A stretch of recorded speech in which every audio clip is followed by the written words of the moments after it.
Evangelista Kiyosaga on the mic. Ifles Ayevosa, Zilot on the beat. Osakwe ye. The coronavirus Jimanyo waobe. Osakwe ye. The coronavirus Jimanyo waobe. Osakwe ye. The coronavirus Jimanyo waobe. The coronavirus na miabetia enkofinatio. Era magaya ramo. Era magaya ramo. Era magaya. Magimaga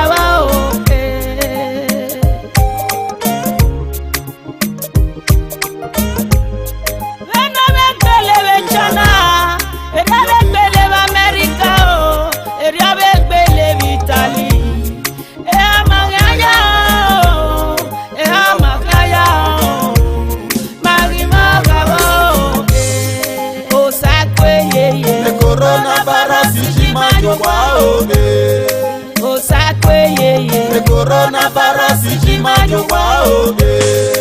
Osakwe ye. The coronavirus Jimanyo waobe.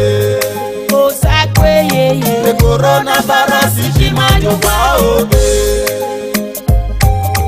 Ije imam ye banada.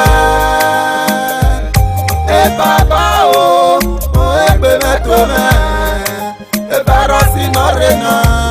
Mama ene banada o e norena mareda itario vena kiote osanera ne kata mangene uwepe na wa kagaga pega ni ekya yare emi uguga no kyagi gasunu emi yanu talo yota waga sunu e ya sunu na obe papa serawo eno wo we no fi we ye Nue ya bagwebe imiere Ena ya me imiaseme Ena fie kawa gaba ekwo Ena ya me imiwa o Agare gaba o Obiebo gari ego biebo da Ibieto ni rowa Ibieto ni risio Kate noro Itali Medole manae Kiyo bono kwa wajenedo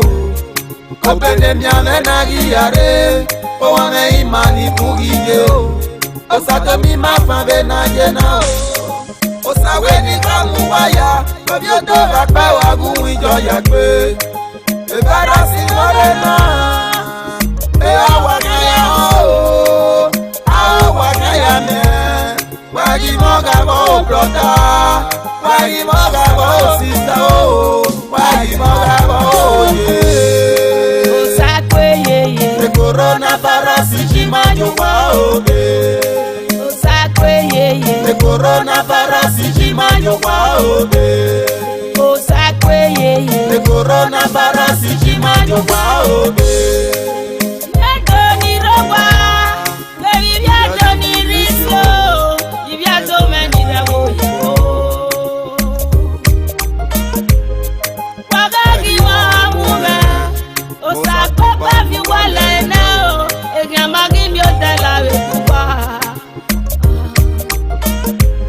Amaka wo saga uwani, una manya o, agija weso.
coronavirus chimanyokwa obe.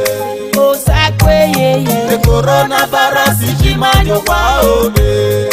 Osakwe yeye. The coronavirus chimanyokwa obe. Osakwe yeye. The coronavirus chimanyokwa obe. Osakwe yeye. The coronavirus chimanyokwa obe.